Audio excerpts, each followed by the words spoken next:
What's up, guys? Nick Rapazzi here. Welcome to the NR Motorsports YouTube channel. So today we're back on the Datsun. We are going to start stabbing at this metal. So this is right where the diff mounts. So it's rusted out here and on the other side. So tonight's goal is to get this all cut out. We'll check out what's inside there, see if we need to do any repairs in there. I also fired up and got the compressor going, so it's already full. So this way we could just blow out all this stuff. Because if you look in here, like there's still, like, I don't know if you can see it, but that's all sand and shit. So there's still sand like falling out of everywhere because of getting this thing sandblasted. So I just want to blow out all these like inside of the frame rails and get out as much shit as we can. So, but yeah, let's get to it. I'll throw you guys in a time lapse. We'll get this cut out and then show you the new piece that's going in.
Dude, so we didn't get to finish this side, but basically you get to see exactly what we did on the other side, because this is the same template from the other side that I welded over there. I just made the same thing, and we're gonna weld it in here.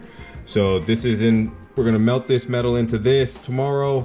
We'll get this the whole thing buttoned up. The only reason I'm stopping right now is it's 1 in the morning and I gotta be up early for work, so I can be back here for noon because the engine's getting dropped off.